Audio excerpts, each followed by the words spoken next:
자, 오늘 요한복음 뭐 오늘 책거리를 하겠습니다. 21장. 예. 1장부터 해서 장장 거의 21장까지 오늘 마무리합니다. 어제는 아래는 사사기를 끝내고 지금 오늘은 요한복음을 끝내고 두 긴 책을 이제 끝내고 이제 새 책을 아마 다음 주부터 새 책으로 넘어갈 것 같습니다. 요한복음 21장 20절부터 보겠습니다.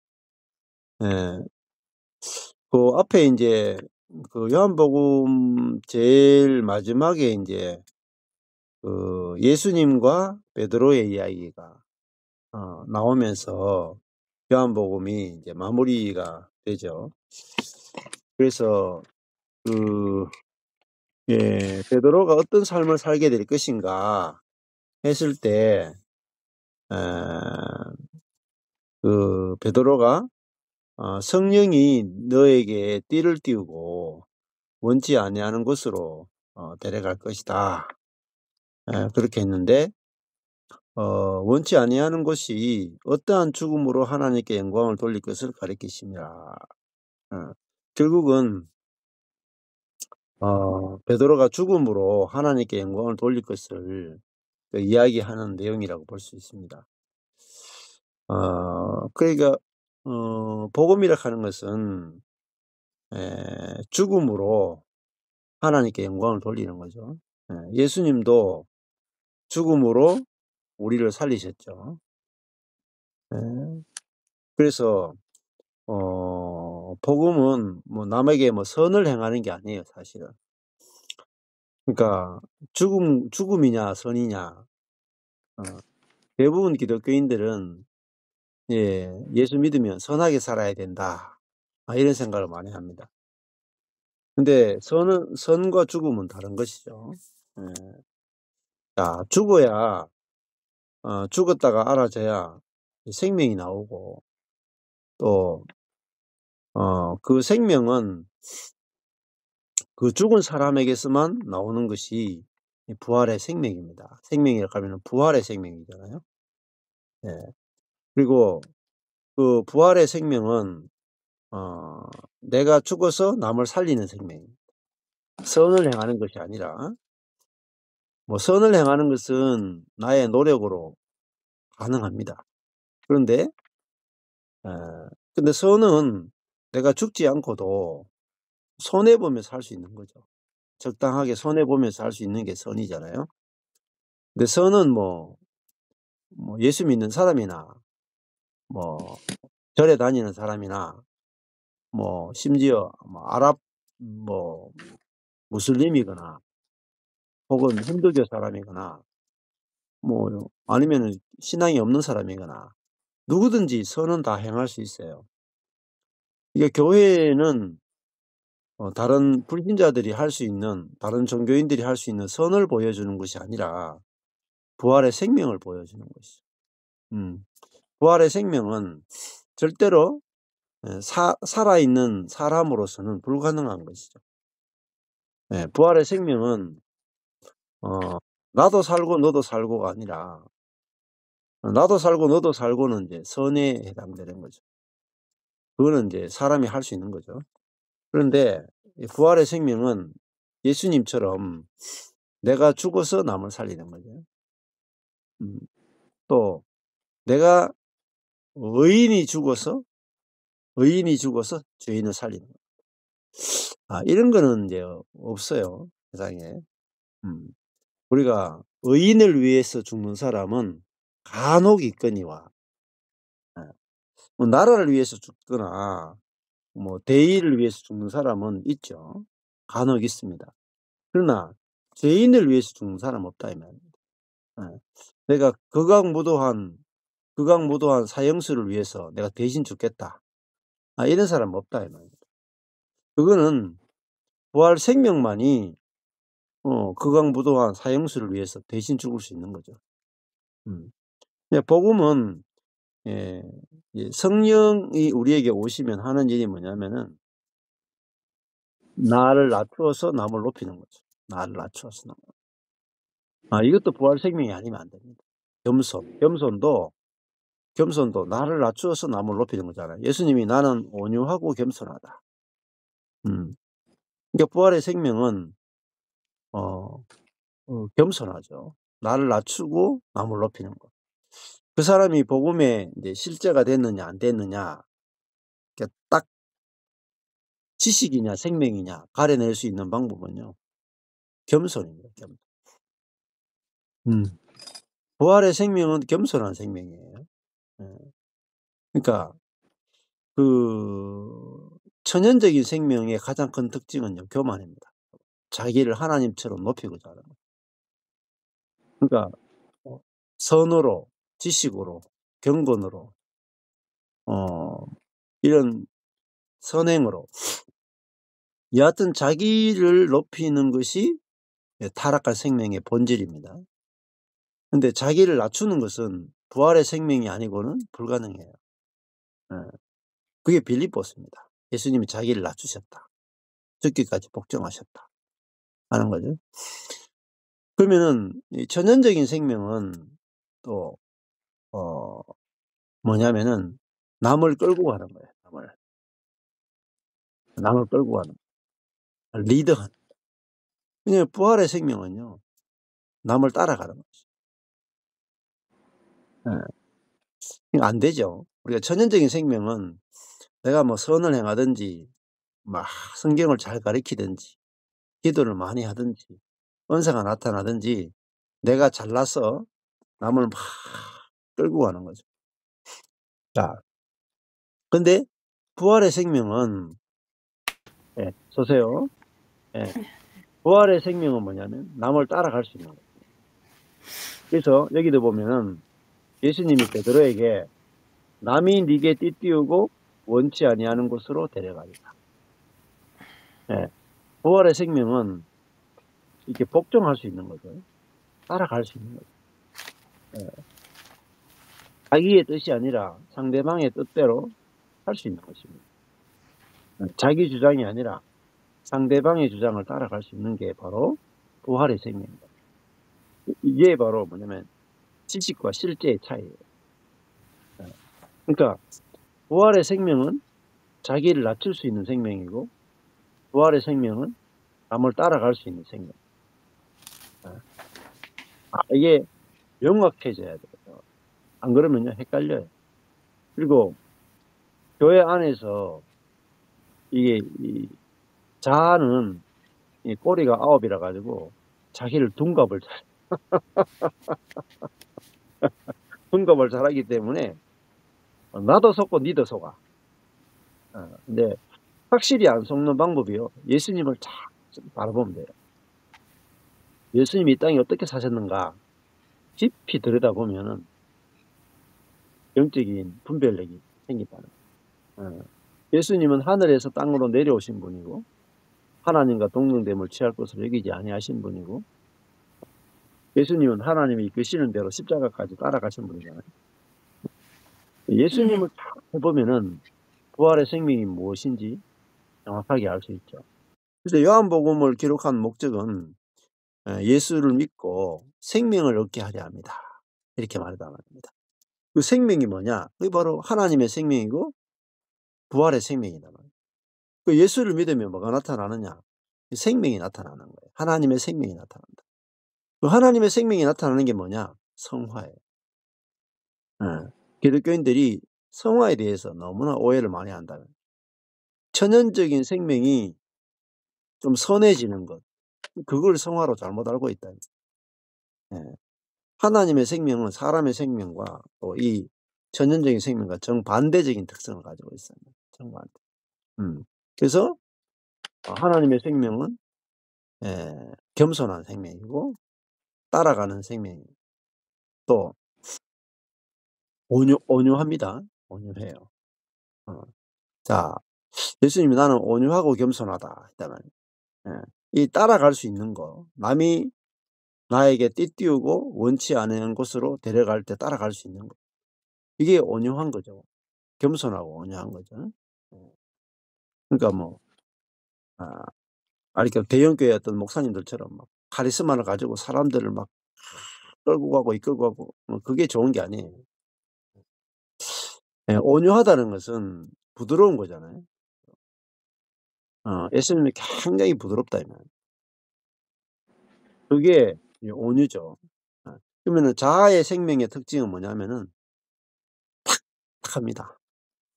아주 딱딱해. 철처럼 강하고 아주 강하고 딱딱하다. 그럼 천연적인 겁니다. 예. 그러니까 부활의 생명은요. 아주 부드럽고 아주 약해요. 예. 그게 온유하고 겸손하다는 거예요. 그러면 이런 이 무기물은요. 딱딱해요, 딱딱해.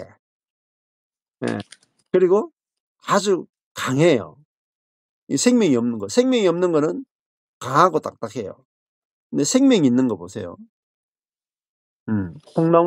콩나물이 이렇게 올라온다. 굉장히 약하죠. 굉장히 부드럽죠. 이게 생명의 특징입니다. 그러니까 내가 그리스도와 함께 죽으면요. 딱딱한 게 죽는 겁니다. 딱딱한 게 죽고. 뭐가 죽느냐? 강한 게 죽는 겁니다. 예. 그래서 내 안에 있는 그리스도는 부드럽고 겸손하다. 내가 죽으면 뭐가 나오느냐? 부드럽고 겸손한 그리스도가 나오는 거죠. 근데 부드럽고 겸손하면 안 될 것 같지만은 부드럽고 겸손하면은 오히려 주변 모든 것을 다 다스리게 돼 있어요, 저절로. 예. 왜냐면 모든 사람을 다 좋아하거든요. 예. 위에서 지배하는 것이 아니라 어 연합으로 다스리는 거예요, 서로서로. 그래서 그 목회도 똑같습니다. 예. 가정도 똑같아요. 음. 부드러움과 어 겸손이 나오면은 다 다스려집니다.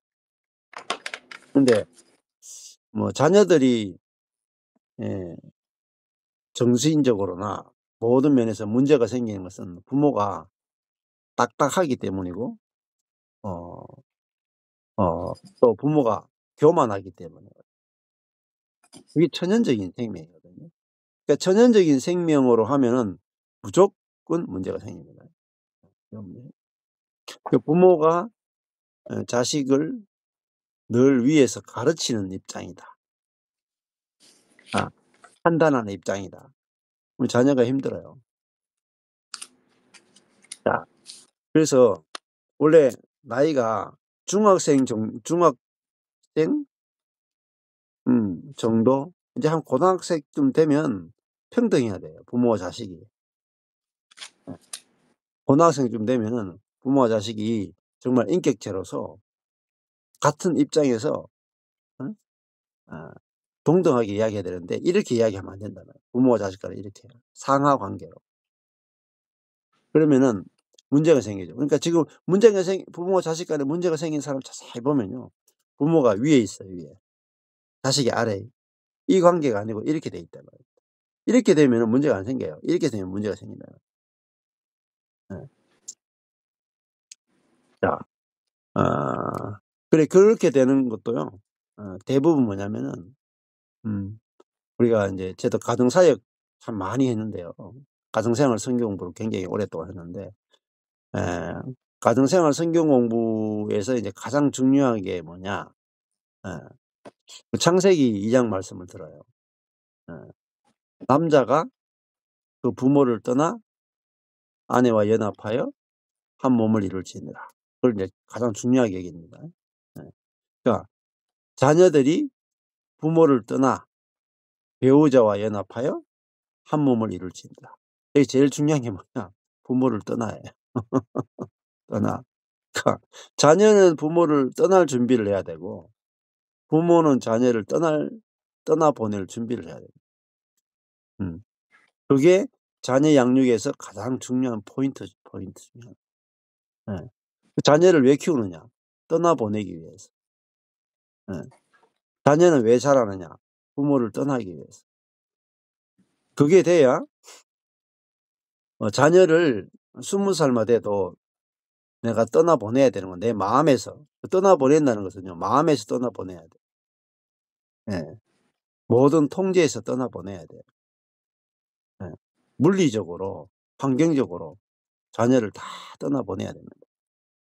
떠나보내 내가 이제 전혀 관여하지 않고 마음으로 관여하지 않고 완전히 떠나보내야 된다. 예. 그게 인제 이 동양적인 사고나 한국적 사고가 완전히 다르죠. 예. 근데 떠나보내 떠나보낸다고 생각하면은 부모들이 뭘 하겠습니까? 자녀들이 스스로 할 수 있도록 도와주는, 스스로 할 수 있도록. 어릴 때부터 자기 스스로 할 수 있도록 도와주는 거죠. 예. 근데 떠나보낸다는 걸 모르면은 스스로 할 수 있도록 안 하고 부모가 막 다 가르쳐요, 통제하고. 예. 실패도 안 하게 하려고 하고. 그러다 보면은 문제가 생기는 거잖아요. 예. 그래서 자녀들이 20살 넘으면은 뭐 가능하면 인제 예 완전히 인제 떠나보내야 되는 게 중요합니다. 자, 그럴 때 부모 자식 간에 인제 떠나보내려고 하면은 이 평등해야 되잖아요. 예. 아 완전히 독립된 개체로 생각해야 되고, 그다음에 떠나보내려면은 '아 내가 우리 자녀를 돌볼 수 없구나.' 이게 확실히 알아야 돼요. 우리 내 자녀가 아니고 하나님의 자녀구나. 그걸 알아야 자녀들을 잘 키울 수 있습니다, 오히려. 예. 나도 내 것이 아니고 내 자녀도 내 것이 아니잖아요. 그래서 부모가 자녀와 이렇게 딱 떼 가지고 "너는 하나님의 거야. 나도 하나님 거고 너는 하나님이 돌보실 거야." 이렇게 딱 떼 가지고 문제가 생기면은 본인이 문제를 감당하게 해 줘야 돼요. 어. 음. 근데 부모가 계속 문제를 감당해 준다 이 말입니다. 안 떠나보낸 거죠. 음.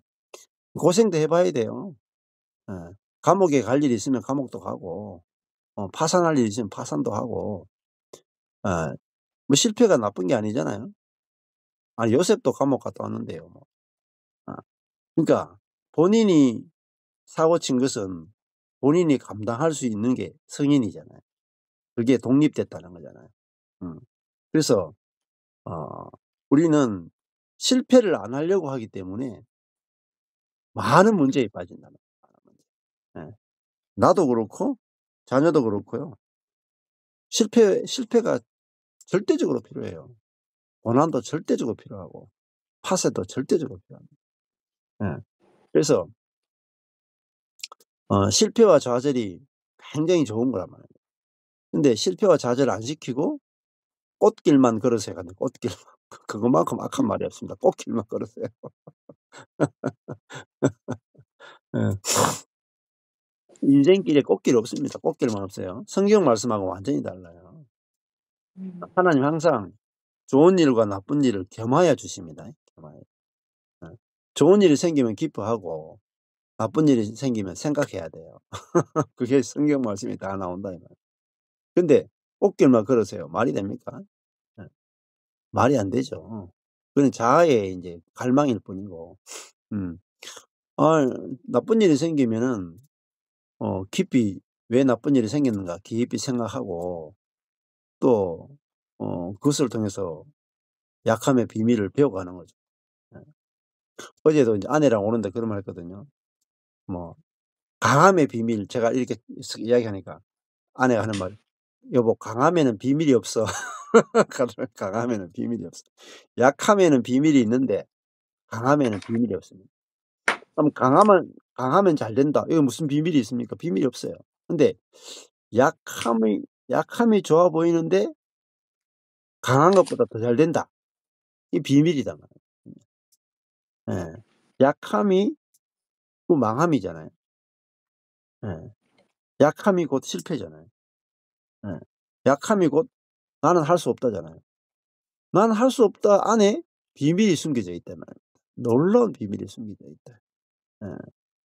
자 그러니까 어 약하면 따라가는 거잖아요. 강하면 이끄는 거잖아요. 예. 내가 이끌면 잘 될 것 같은데 내가 미련하다. 내가 지혜가 없다. 내가 지혜가 없다 하는 사람은 따라갈 수 있습니다. 예. 근데 내가 지혜로운 사람은 절대 못 따라가요. 어. 근데 교회는 부활의 생명은 상대방을 따라갈 수 있는 거란 말이에요. 그게 정말로 지혜로운 거죠. 예. 지혜로운. 자, 저도 원치 않는 곳으로 제가 생각지도 못한 곳으로 주님이 한 15년 이상 이렇게 이끄시는 거예요. 근데 제가 원치 않는 곳으로, 알 수도 없는 곳으로, 망하는 곳으로, 약한 곳으로 따라왔더니 이제 비밀을 발견하는 거예요. 은혜의 비밀을 발견하는 거예요. 예. 제가 우리 바로 그 교회를 이렇게 건축을 열심히 하자. 열심으로 건축하거나, 기도로 건축하거나, 사람들 흩어지지 않도록 모은다거나, 망하지 않도록 예, 그렇게 한 게 아니거든요. 반대로 나가면 나가는 대로 어? 성도를 모을 수 있는 걸 아무것도 안 했다 이 말이에요. 신방도 안 했다. 음. 그러니까 근데 진짜 저는 이 약함 가운데 있었거든요. 약함. 완전한 약함 가운데 있었거든요. 근데 뭐가 알아졌냐? 내가 약하면 나를 통해서 주님의 강하심이 해방될 거라는 거예요. 내가 미련하게 있으면은 주님의 지혜가 나타날 거라는 거예요. 제가 첫 목회는 굉장히 지혜롭게 했거든요. 두 번째 목회는 진짜 어리버리하게 아무것도 안 했어요. 아무것도. 지혜로운 방법을 하나도 안 썼습니다. 근데 지혜로운 방법을 하나도 안 쓰니까 성도들도 그다음부터 지혜를 이렇게 머리를 안 굴리는 거예요. 예. 그리고 저도 원치 않는 곳으로 따라가니까 성도들도 성도들도 원치 않는 곳에 따라오는 거예요. 야, 이 너무 쉬운 거예요. 음.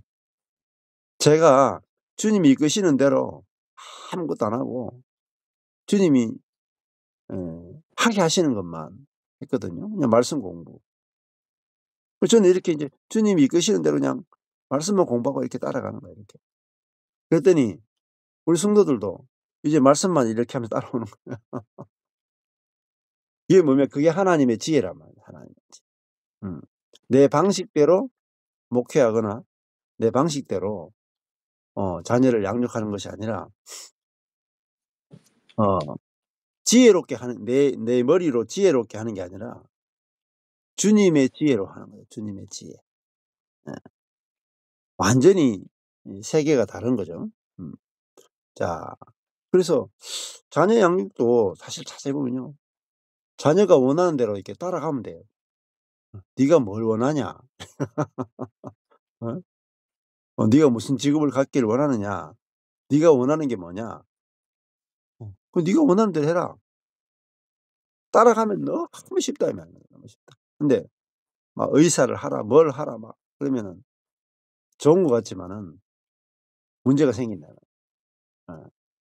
그러면 걔도 어 좋은 곳에 있으면 다른 사람한테 강요하는 사람이 된다. 다른 사람을 따라갈 수 없는 사람이 된다. 내가 우리 자녀에게 "이게 좋고 저게 좋으니까 네가 이거 꼭 해야 돼." 이렇게 강요하면은 얘도 다른 사람 만나면은 똑같이 강요하는 인간이 된다. 인간관계가 안 되는 거예요. 음. 그러니까 내 자녀에게 왜 문제가 생겼는가? 내가 한 그대로 다른 사람에게 해요.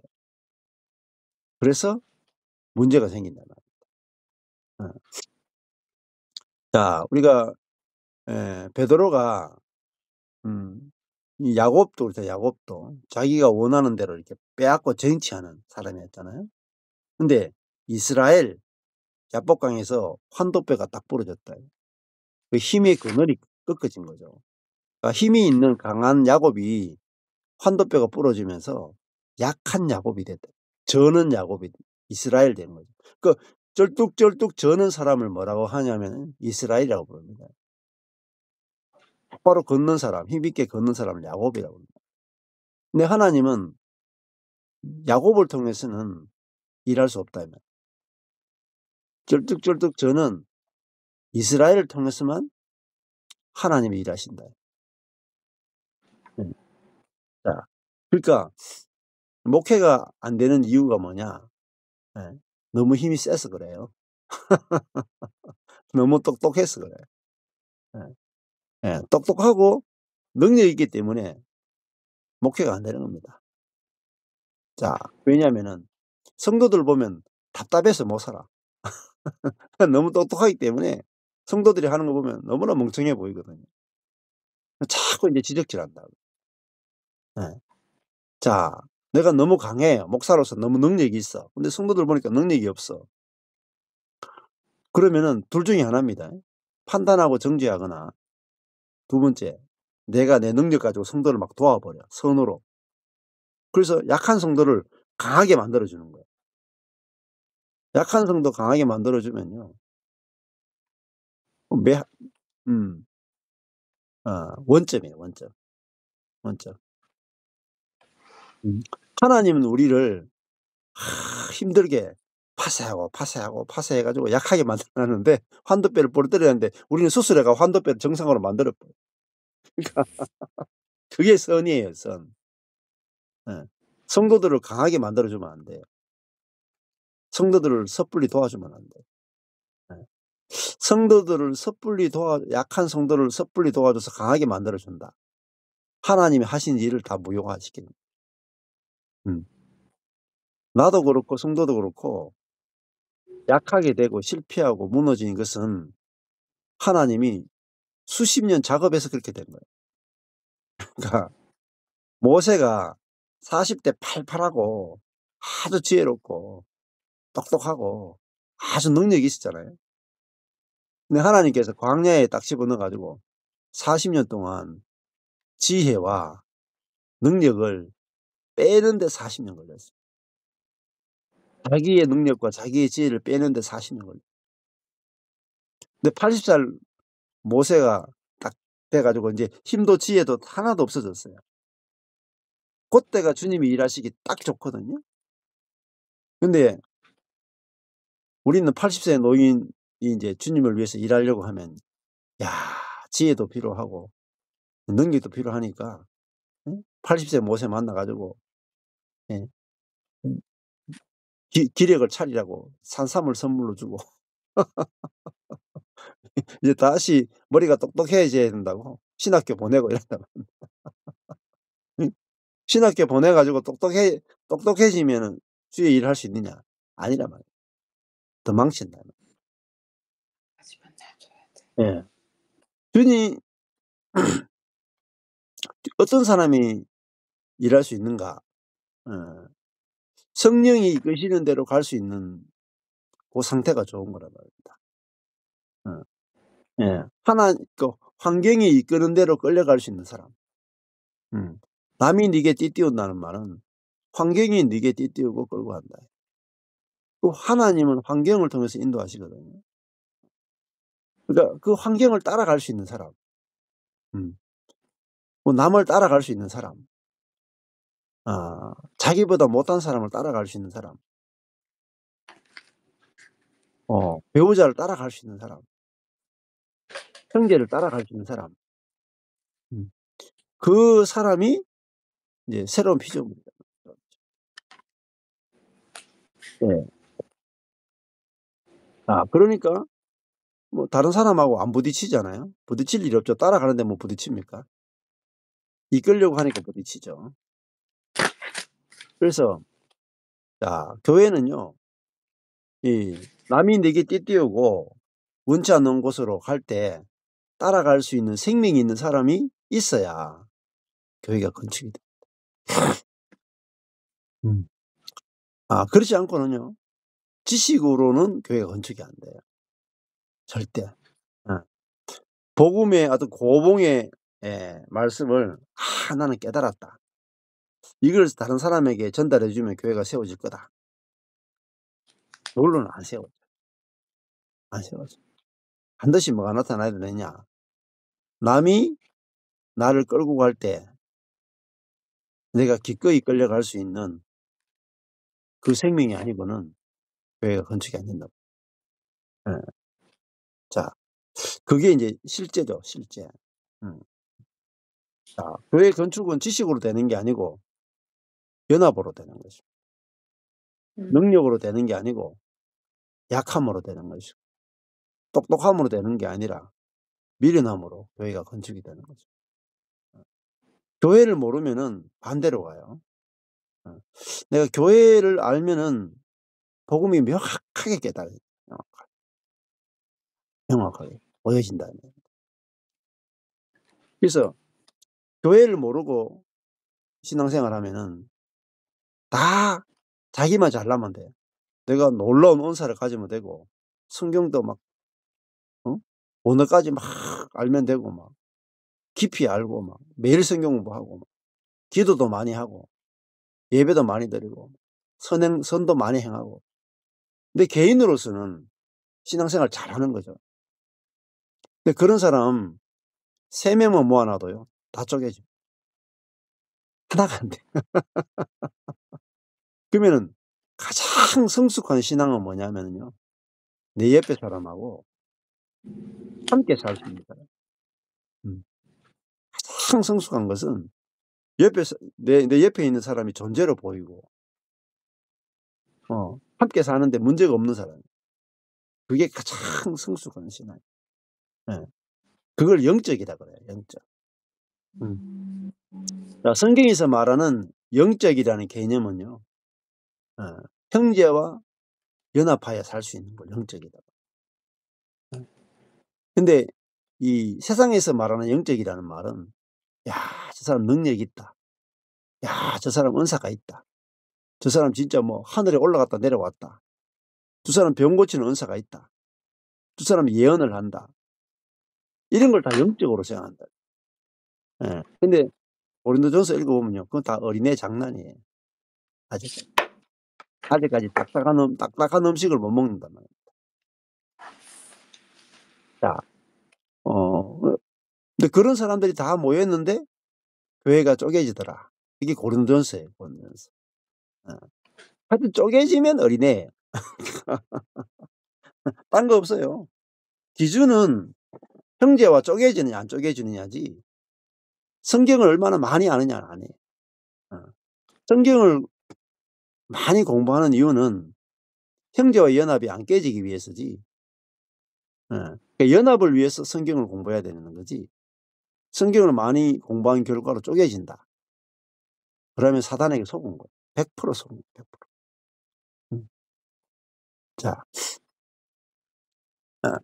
그래서 여기서 그럼 베드로는 지금 예수님에게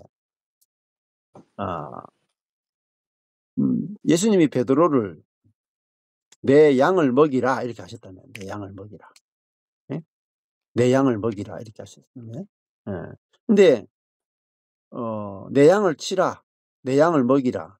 내 양을 치라." 이렇게 3번 하셨단 말이에요. 그러니까 이건 베드로에 대한 그 목양을 위임하는 거잖아요. 목양을 위임하는데 "네가 나를 사랑하느냐?" 3번 이야기했단 말입니다. 그 사랑으로 목양하는 거란 말이에요, 사랑. 자, 그 사랑이 뭐냐? 사랑은 상대방이 원하는 곳으로 끌려갈 수 있는 게 사랑이에요. 그렇잖아요. 예. 자, 예. 부모가 자식을 이긴다. 사랑하는 게 아니죠. 그러니까 부모가 자식에게 지는 게 사랑이잖아요. 예. 그러니까 그걸 이제 그 부모 사랑이라 그런단 말입니다. 예. 그래서 목회도 똑같아요. 그래서 저도 제일 이 부활의 생명을 한 15-16년 전에 필리핀에서 딱 알게 되고 경험한 다음에 한국에 딱 돌아와서 제일 먼저 제가 형제 자매들에게 무슨 이야기했냐면은 "앞으로 여러분이 원하는 대로 하십시오." 이렇게 했죠. 설교하는 일 외에는 교회의 모든 것은 여러분이 원하는 대로 결정하면 제가 따라가겠습니다. 네. 제가 결정하지 않겠습니다. 여러분이 다 결정하십시오. 거기에 나오더라니까요. 예. 자, 그러면 아니 목사가 성도들한테 제가 하나도 결정하지 않고 결정권을 여러분에게 다 맡기고 전 따라가겠습니다. 이렇게 했어요. 그랬더니 성도들이 "이야 좋다. 이제 우리가 막 결정하자." 이렇게 가면은 성도들이 다 자아해. 복음을 전혀 모르는 사람들. 예. 그렇게 했더니 성도들이 "아니 목사님이 우리도 하나도 우리가 결정 안 하겠습니다. 목사님이 하는 대로 따라가겠습니다." 이러면 100 점이에요. 이러면 100 점이라. 그러니까 서로가 서로를 따라하겠다는 거예요, 서로가 서로를. 그게 교회예요. 누구도 이끌려고 하는 사람이 없고 다 따라가겠다는 거예요. 누구만 이끄느냐? 머리 대신 주님이 교회를 이끌어야 돼요. 머리 대신 주님이 가정을 이끌어야 돼요. 우리는 전부 다 머리가 없어요, 머리가. 주님만이 머리가 되시지. 그러니까 우리 교회 성도들이요. 이제 이 복음을 듣고 한 10년 이렇게 되거든요. 10 년. 예. 제가 이렇게 저렇게 결정 안 하니까 우리 성도들도요. 이렇게 저렇게 결정 안 해요, 별로. 그리고 제 의견을 물어봐요. "목사님 어떻게 하면 좋겠습니까?" "목사님 알아서 결정하십시오." 이렇게. 그럼 저도 생각이 없는데 여러분의 생각 어떻습니까?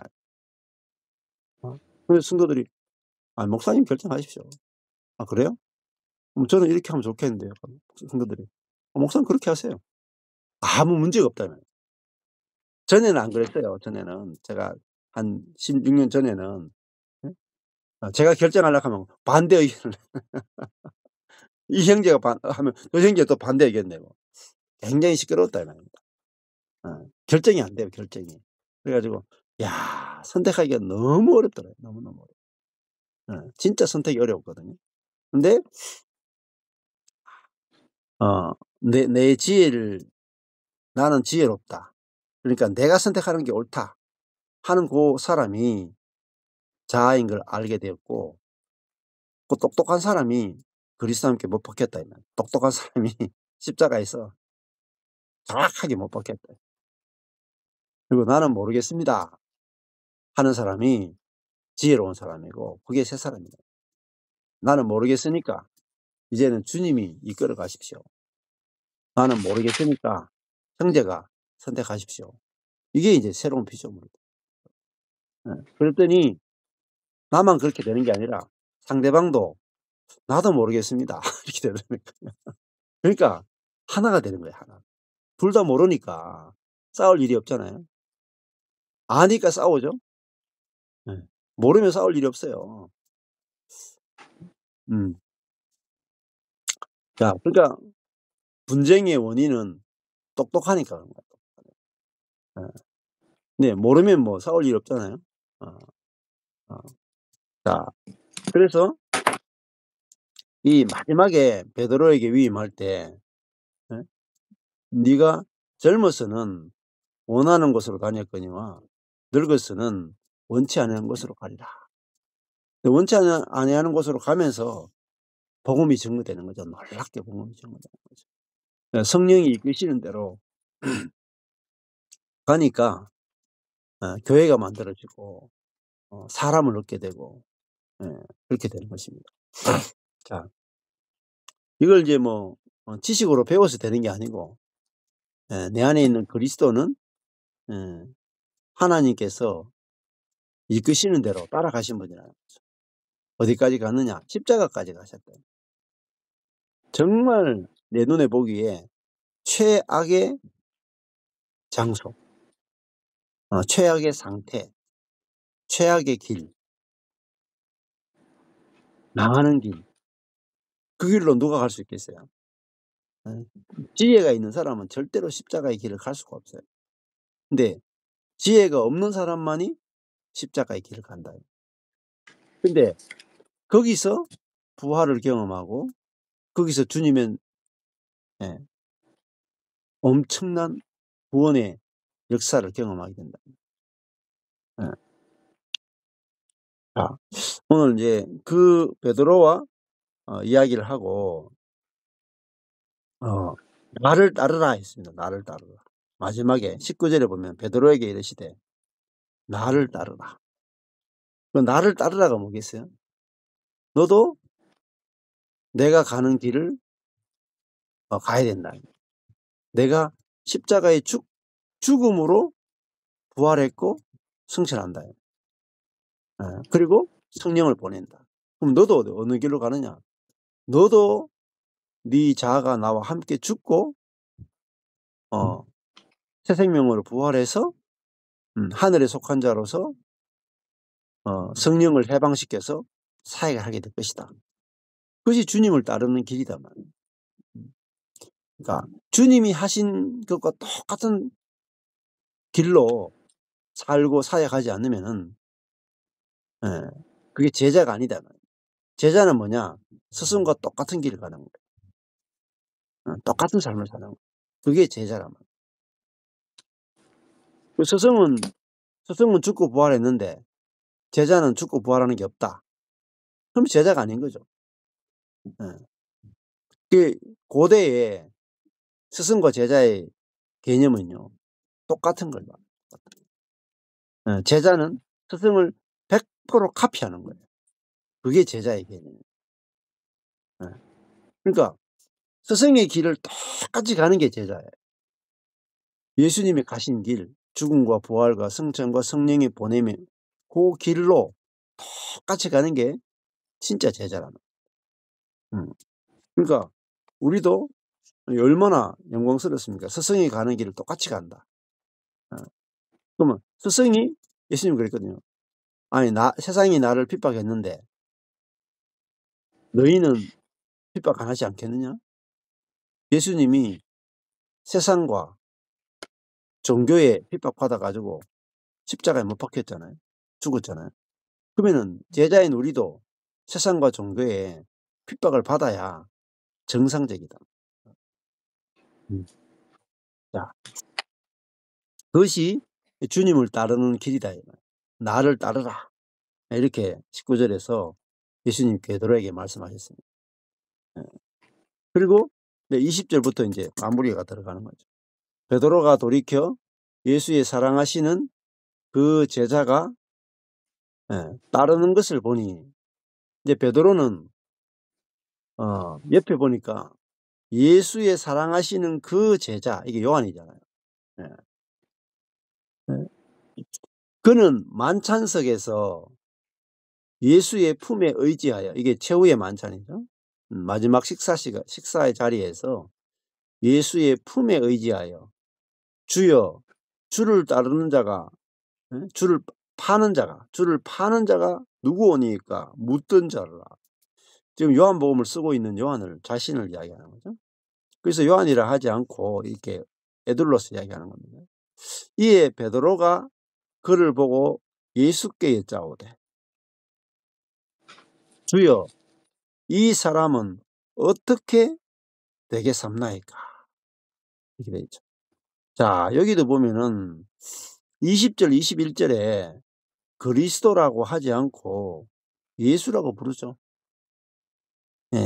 20절에도 예수의 사랑하시는 예수의 품에 안겨 21절에도 예수께 여짜오되. 그러니까 주로 이제 이 원어 하시는 분들이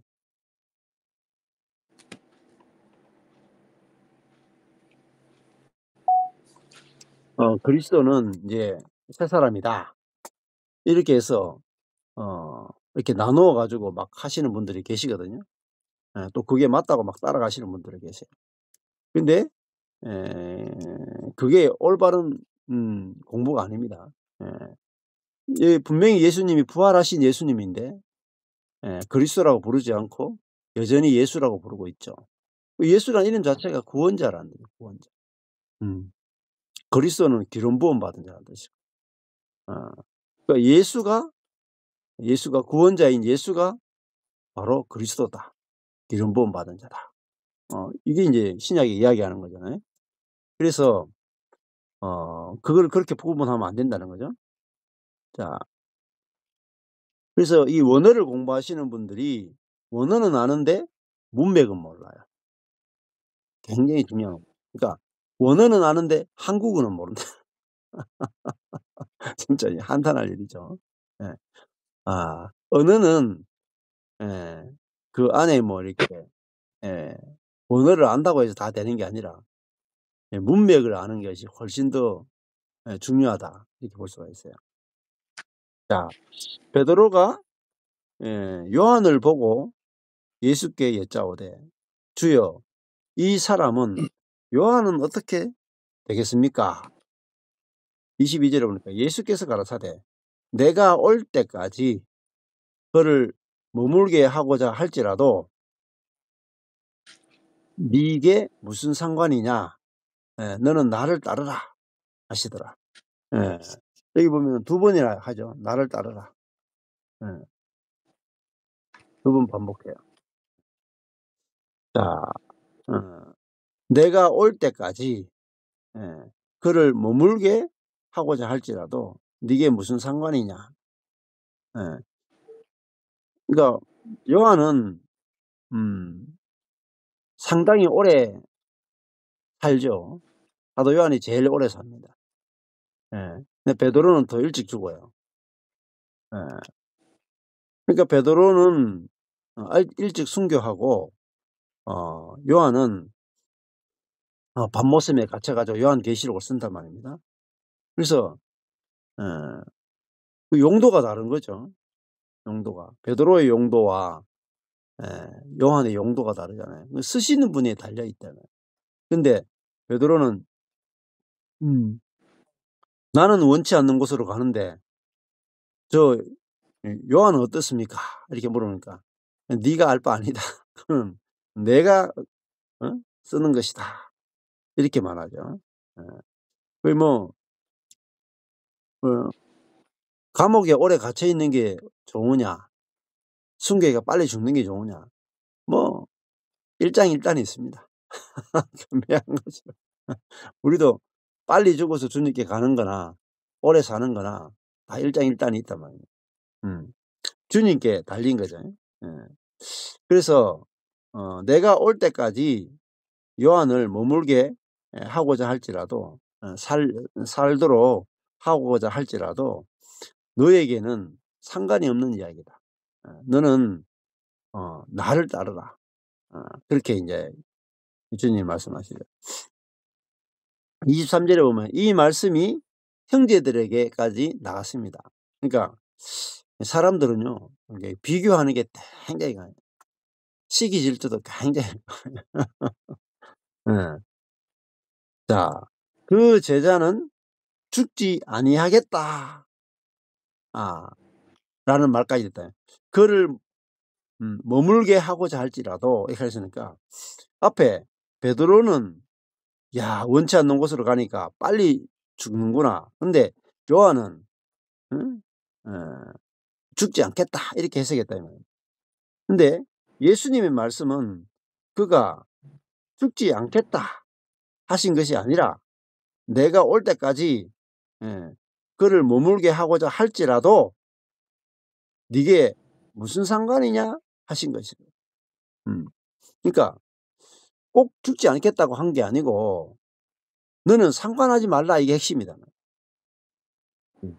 근데 사람은 들을 때 내가 올 때까지 그를 머물게 할 것이다 이렇게 들었다. 근데 아니 요한이 먼저 죽을 수도 있는 거죠. 내가 올 때까지 그를 머물게 하고자 할지라도. 그러니까 머물게 하지 않을 수도 있다 이 말이잖아요. 근데 사람은 들을 때 자기에게 유리한 걸 듣는단 말이에요. 그래서 이 말이 얼마나 그랬으면은 죽음에 대해서 얼마나 민감했으면 소문이 쫙 퍼졌겠어요. 베드로는 일찍 죽고 요한은 나중에 죽는다. 이게 소문이 쫙 퍼졌다. 그런데 그 뜻이 아니었다. 예수님의 말씀은 죽지 않겠다 하신 것이 아니라 내가 올 때까지 그를 머물게 하고자 할지라도 "니게 무슨 상관이냐." 그렇게 인제 말씀하신 거라는 것입니다. 예. 자, 그러니까 우리는 인제 어릴 때부터 막 순교 신앙 해 가지고 막 또 지금도 뭐 예 유튜브 같은 거 보시면은 야 지금 이제 특히 이제 침례교 계통이나 이런 거 보면요. 막 하여튼 지금은 말세다 그러고 막 곧 휴거한다 그러고 막 지금 또 되게 더 그렇겠죠. 이재명 씨가 대통령이 되고 나면 막 이제 막 기독교 핍박의 시대가 오고 막 공산주의가 되고 막 엄청나게 힘든 일이 생길 것이다. 이렇게 하면서 거짓말하면서 사람들의 마음을 끌고 갈 거라는 거예요. 이런 것들은 뭐냐면은 환난이나 핍박이 밖에 있다고 생각하는 거예요. 우리 밖에 있는 환난과 핍박과 순교에 대해서 포인트를 두게 한다는 거예요. 이게 사기예요, 사기 다. 응? 뭐 베리 칩이니 뭐 666 이니 뭐 일루미나티 뭐 싹 다 거짓말입니다. 사기예요. 전부 다 완전 사기예요. 성경에서 말하는 환난이나 핍박이나 죽음은요. 영적인 걸 말해요.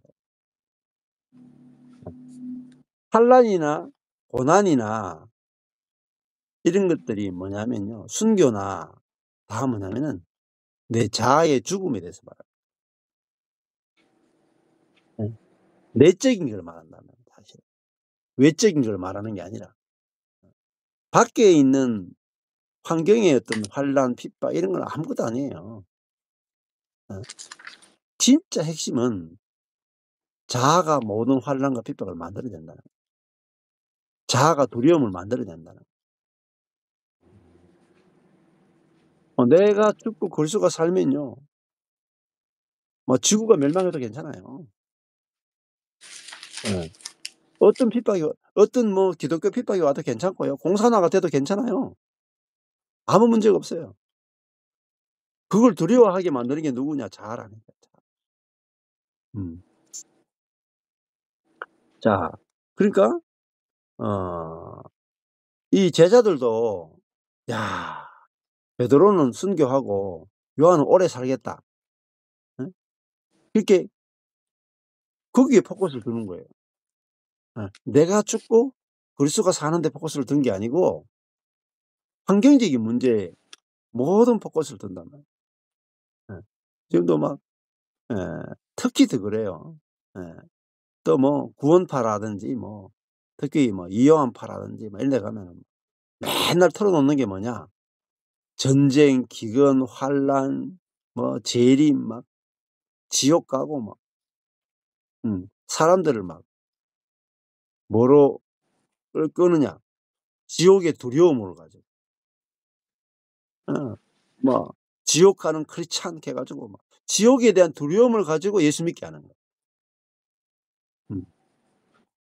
예수 믿게 하는데 내가 죽고 그리스도가 사는 데 포커스를 두는 게 아니고 내가 천당 가는 데 모든 포커스를 둔다. 지옥 안 가게 하고. 그래 가지고 어 교회와 목사님의 말씀에 완전히 종되게 한다 이거예요. 두려움에 종되게 해 가지고. 그래 가지고 성도들의 돈을 그냥 싹 다 빼앗아가 버려요. 시간, 돈, 열심 모든 걸 다 착취해 버려요. 율법을 가지고. 두려움을 가지고. 음. 하나님을 두려움의 하나님으로 심판의 하나님으로 이야기하는 거예요 자꾸. 음. 그런 유튜브나 영적 사기들이 얼마나 많은지 몰라요. 자, 우리에게 죽는 것은요. 순교하느냐 마느냐 안 중요합니다. 예. 순교하면 어떻고 순교 안 하면 어때요? 예. 베드로가 예수님 3번 순교 안 하고 예수님 3번 부인했는데요. 문제 있습니까? 문제 없잖아요. 근데 무슨 순교 신앙이 그렇게 중요한지 모르겠어요. 예. 순교해야 꼭 천당 간다고 가르친단 말이에요. 다 사기예요, 사기. 예. 성경을 몰라서 하는 소리예요. 죽음이라 하는 것은 그리스도와 함께 그리스도와 함께 내 옛사람 자아가 죽는 게 순교란 말이에요, 사실은. 예. 그렇게 죽어야 내 자아가 죽어야 주님께 영광이 되지. 응? 예. 내 몸을 불사르게 내어 줄지라도 사랑이 없으면 아무것도 아니다 그러잖아요. 예. 그래서 많은 그리스도인들이 너무나 지금 특히 인제 그런 목사들의 잘못된 선동에 막 돌아다닌단 말이에요. 저한테 오시는 분들도 막 온갖 희한한 질문을 다 하는. 666이 어떻고 막 WCC가 어떻고 막 뭐 종교 다원주의에 뭐 가입했느냐 안 했느냐 뭐부터 시작해서 전부 다 목사님들이 뭐 다 사기친 거란 말이에요. 네. 자, 그것 때문에 교회들이 끊임없이 갈라졌다. 끊임없이. 자, 뭐 신사 참배했는 교단이니 아니니 뭐 WCG 가입했니 아니니 그래 가지고 끊임없이 갈라졌잖아요. 자, 뭐 물론 종교다원주의를 하면 안 되고 신사 참배하면 안 되죠. 그거 다 행위잖아요. 신사 참배했느냐 안 했느냐, WC 가입했느냐 안 했느냐, 뭐 다 행위잖아요. 근데 행위로 구원받습니까? 아니잖아요. 자, 그게 중요한 게 아니고 내가 그리스도와 함께 죽었다가 없으면 WC 뭐 가입했느냐 안 했느냐가 의미가 없습니다. 성경은 WC 가입했느냐 안 했느냐를 이야기하는 게 아니고 네가 그리스도와 함께 죽고 그리스도와 함께 부활했음을 믿느냐 안 믿느냐 이 이야기만 한다는. 자, 그런데 여기도 지금 제자들이 헷갈리는 거예요. 헷갈려. 그러니까 누구는 죽고 누구는 안 죽고 그 순교에 너무 민감한 거예요. 그 신경 쓰지 마라. 무슨 상관이냐. 내가 원하는 대로 할 것이다. 너는 내가 이끌 것이다. 그렇게 이야기하시는 거죠. 24절에 이 일을 증거하고 이 일을 기록한 제자가 이 사람이다. 요한이죠. 우리는 여기 이제 마지막 결론 부분은 말하는 사람이 바뀌어요. 우리는으로 바뀌어요. 요한이 아니고 우리는 하는 거는 교회예요. 교회. 단체적으로 바뀌죠. 이 사도 요한이 쓰는데 우리는으로 바뀝니다. 우리는 요한의 증거가 참인 줄 아노라. 요한이 쓰는데 나는 이렇게 쓰는 게 아니고 우리는 이렇게 했다 이 말입니다. 그러니까 우리는 요한의 증거, 이게 요한복음이죠. 요한의 증거가 진리인 줄 안다. 이렇게 이제 쓰고 있습니다. 예수의 행하신 일이 이 외에도 많으니 만일 낱낱이 기록된다면 이 세상이라도 이 기록된 책을 두기에 부족할 줄 아노라. 두 번이죠. 아노라 아노라. 이 요한복음은 아노라로 맞춰요. 아노라. 요한의 증거가 진리인 줄 아노라. 그리고 이 기록된 책을 두기에 부족할 줄 아노라. 이렇게 이 요한복음의 특징 중에 하나가 안다는 거죠. 안다. 하나님을 알고 그리스도를 알고 이 안다는 표현도 요한복음에서 아주 특징적인 표현이라고 볼 수가 있습니다. 자, 예수님이 행하신 일이 어떻게 보면은 딱 3년 반이잖아요. 3년 반 동안 사역하셨어요. 생각해 보십시오. 3년 반 동안에 저와 여러분이 할 수 있는 일이 뭐가 있을까요? 3년 반 동안 내가 사역했다. 그러면 뭐 대충 요한복음 정도 분량만 있으면 우리가 3년 반 동안 생활한 걸 다 기록할 수 있지 않을까요? 3년 반 동안 일어난 일, 하나님이 행하신 일. 근데 예수님이 3년 반 동안 하신 일, 그것은요, 이 세상이라도 기록된 책을 두기에 부족합니다. 부족할 줄 안다. 이 말은 과장법이 좀 들어있겠지만은 3년 반 동안에 어마무시한 많은 일들이 일어났다 이 말이에요. 예. 그러니까 우리가 예수님이 성령이 충만해서 성령이 이끄시는 대로 따라가니까 그 예수님이 사셨던 그 공생의 3년 반이 하나님이 매일매일 간증이다. 매일매일 하나님이 하신 일이 나타났다. 그래서요, 간증이 너무 많기 때문에 다 기록할 수 없는 거예요. 병자가 나은 것만 해도 다 기록할 수 없고. 그래서 골라가지고 7가지만 이야기한 거예요. 요한복음은 7가지 예수님의 표적이 나와요. 제일 대표적으로 요한복음에 7가지.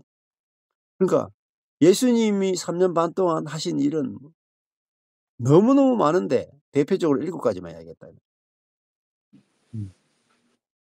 전 이제 이 말씀이 늘 생각이 한 번씩 나요. 마지막 요한복음 21장 25절 말씀. 제가 15년, 16년 정도 이 갈라디아서 2장 20절의 복음을 만나고 나서요. 제가 아무것도 한 게 없는데 저는 이렇게 쉬고 안식하고 있는데 주님이 하여튼 재정적으로든지 사람 관계로든지 말씀을 열어주시는 거라든지 사람을 만나는 그 연결시키는 고리라든지 거기서 일어난 간증이라든지 그런 것들을 이렇게 생각해 보면은 진짜 간증을 다 할 수가 없어요. 너무 많아 가지고. 근데 하물며 저도 그런데 예수님이 3년 반 동안 얼마나 많은 일이 일어났을까. 그게 이해가 되더라고요. 야, 그러니까 우리가 성령이 이끄시는 대로 따라가면은 3년 반이지만은 상상도 할 수 없는 일들이 일어난다는 거예요. 계속해서 연결돼서 일어나는 거예요. 베드로도 아마 그랬을 거고 바울도 그랬을 겁니다. 근데 내 자아로 살면은 3년 반 동안에 기도응답 한 3가지 정도 받은 하나님을 경험한 거 한 3가지 정도 간증할 게 있을 거예요. 더 이상 없다면. 저도 그렇거든요. 제가 앞에 전반기 사역 12년 했던 거요. 물론 할 말이 여러 가지 있겠지만은 그때 주님을 경험한 횟수하고요. 지금 한 15년, 16년 이렇게 주님이 이끄시는 대로 내 안에 그리스도의 생명이 나타나는 대로 살았을 때 주님을 경험한 간증은요. 비교가 안 돼, 비교. 아예 비교 자체가 안 돼. 그래서 진짜 우리가 복음을 알고 복음대로 이 요한복음이 말하는 대로 우리 속에 생명이 들어왔다. 이걸 아는 게 너무너무 중요한 거죠. 그래서 요한복음 20장 31절에 오직 이것을 기록함은 너희로 예수께서 하나님의 아들 그리스도이심을 믿게 하려 함이요. 또 너희로 믿고 그 이름을 힘입어 생명을 얻게 하려 합니다. 요한복음을 쓴 목적은 그 이름을 힘입어 생명을 얻게 하는 거죠. 이 생명이라는 단어가 빨간색이 되어 있어요. 빨간색. 이 빨간색 생명을 얻는 겁니다. 초록색 생명을 얻는 게 아니에요. 이 빨간색 생명은 하나님의 생명을 말합니다. 하나님의 생명이 우리 안에 들어와서 일하시는 것을 나타나는 것을 체험하고 누리게 될 거라는 것입니다. 그러니까 내 안에 하나님의 생명을 예수를 믿는 것은 생명을 얻기 위해서 믿는다. 단순히 천당 가기 위해서 믿는 게 아니라 생명을 얻기 위해서 믿는다. 생명이 오면은 여기 있어도 천국이요, 저기 있어도 천국이요. 여기 있어도 하나님을 표현하게 될 것이고 저기 있어도 하나님을 표현하게 될 것이다. 이것이 생명을 얻는 것을 구원이라고 합니다. 구원의 개념이 달라져야 한다. 구원이라고 하는 것은 내가 하나님의 생명이 내 속에 들어와서 내가 하나님의 생명의 표현체로 사라지는 것. 저절로 사라지는 것. 그것이 거듭남이다. 요한복음에서 말하고자 하는 니고데모로부터 말했던 게 위로부터 태어나는 것이다. 그것이 하나님의 생명이 내 속에 들어오는 것이 위로부터 태어나는 거죠. 자, 태어나는 것은 내가 태어나는 것 자체가 생명을 얻게 되는 거잖아요. 마찬가지로 내가 하늘의 생명을 받으면은 그걸 뭐냐? 다시 태어나는 거라고 그래요. 다시 태어나는. 위로부터 태어나는 거란 말입니다. 근데 대부분의 그리스도인들은 자기 속에 하나님의 생명이 있는 걸 모릅니다. 예수 믿는 것은 하나님의 생명을 얻는 것이라는 것을 1차적으로 모르고, 이 두 번째는 뭐냐면은 내 속에 하나님의 생명이 있는 걸 몰라. 그럼 뭐로 사느냐? 자아로 살아요. 그래서 요한 1서를 썼죠. 요한복음은 그 이름을 힘입어 생명을 얻게 하기 위해 썼고, 요한 1서를 쓴 목적은 뭐냐면 우리 속에 생명이 있는데 생명이 있는지 몰라요. 그래서 그 생명이 있는 것을 알게 하기 위해서 요한 1서를 다시 쓰게 됩니다. 자, 그래서 요한 1서 5장 13절에 가보면은 이렇게 말해요. 내가 하나님의 아들의 이름을 믿는 너희에게 이것을 쓴 것은, 요한복음은 하나님의 아들의 이름을 믿으면 생명을 얻는다 그랬잖아요.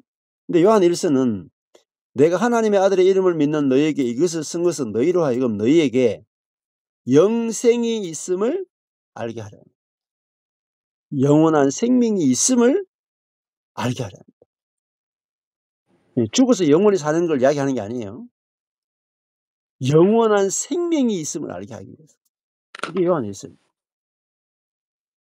이걸 모르는 거예요. 예수 믿으면 영원한 생명이 내게 있는 게 영생이에요. 죽어서 영원히 사는 개념이 아니라고요. 이 개념 자체가. 요한 1서. 자, 영생이 있다. 질적으로 다른 하나님의 생명을 소유한 자가 됐다. 하나님의 생명을 소유하니까 영원히 사는 거 아니겠어요? 이렇게 잡아야 되지. 내가 죽어서 영원히 산다. 뭐로 사느냐? 죽어서. 자생명으로 영원히 산다. 이렇게 생각할 수 있다는 거예요. 자, 너무너무 중요한 이야기입니다. 요한복음하고 요한 1서 핵심이에요. 요한복음 전체는 예수를 믿어서 하나님의 생명을 얻어서 생명으로 사는. 요한 1서는 예수를 믿으면은 우리에게 이미 영생이 있는데 모른다. 그래서 알게 하려 합니다. 이게 요한 1서의 목적이에요. 그래서 아는 것. 에베소서처럼 아는 게 너무너무 중요하다. 자, 영생이 뭐냐? 영생이 뭐냐? 요한 1서 5장 20절에 보면은 또 아는 것은 하나님의 아들이 이르러 우리에게 지각을 주사 우리로 참된 자를 알게 하신 것과 또한 우리가 참된 자 곧 그의 아들 예수 그리스도 안에 있는 것이니, 예수 그리스도 안에 있는 것이래요. 그는 참 하나님이시요 영생이십니다. 영생. 예수가 뭐냐? 영생이란 말이에요. 영원한 생명이란 말이에요. 그 예수님이 내 안에 들어오시면 영생이신 예수님을 내가 소유했단 말이에요. 이게 구원이에요. 그러면 영생이신 예수님이 영원한 생명으로 내게 나타난다. 그럼 우리가 뭐죠? 영원한 생명을 사는 거예요. 하나님의 생명이 사라져요. 하나님의 생명이 나타나면 어떻게 되느냐? 내가 기꺼이 다른 사람에게 끌려갈 수 있게 된다. 끌려가는데 결국 어떻게 되느냐? 다른 사람을 이끌게 된다. 끌려가는 것으로 다른 사람을 이끌게 돼. 내가 진짜로 다른 사람을 이렇게 끌려가면요, 그 사람이 내게 끌려가. 만약에 남편이 아내가 원하는 대로 진짜로 기쁘게 가볍게 끌려가면 그때 비로소 아내가 남편에게 끌려와. 예. 비밀입니다. 목사도 마찬가지죠.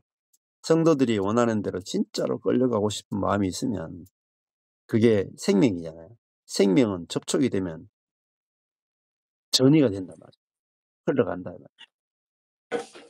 그러면은 목사에게서 정말로 성도들이 원하는 대로 끌려가고 싶은 그리스도의 생명, 영생이 흘러나오면은 성도들이 그 영생이 흘러나오는 사람과 접촉이 되면요. 그게 접촉이 돼가 전염이 돼 가지고 나도 당신이 원하는 대로 끌려가겠습니다. 그러니까 서로서로 끌려가는 관계가 된다. 얼마나 행복하겠어요. 서로서로 끌고 가는 사람이 없이 끌려갈 수 있는 거예요. 그게 어디서 나타나느냐. 소그룹을 해 보면 돼요, 소그룹. 지역별로 소그룹으로 모여 가지고 소그룹 모임을 해 보면 알아요. 뭐 그 사람이 영적으로 지금 제대로 서 있는지 안 서 있는지 소그룹 모임 한 번만 해 보면 알아요. 예. 예. 옆에 사람들한테 끌려갈 수 있으면 예 확실하게 예 죽고 불새 생명이 나오는 것이고 그 모임을 자기가 막 이끌려고 한다. 그러면은 아직까지 명확하지 않은 거예요. 예. 그래서 교회 안에서 이 영생이 있는지 아닌지 영생이 흘러나오는지 아닌지는 알 수가 있단 말입니다. 뭐로 알 수 있느냐. 남이 네게 띠띠우고 원치 않은 곳으로 데려가리라 하신 그 말씀이 베드로에게 이루어진 것처럼 우리에게도 이루어지면은 내가 하나님과 환경과 사람에게 기꺼이 끌려갈 수 있는 그 생명이 나옵니다. 나오면은 내가 끌려가면서 상대방에게 끌려갈 수 있는 생명을 접촉해 버리면은 상대방도 끌려갈 수 있는 사람이 되어 버려요. 그러면요 교회가 편안해져요. 네.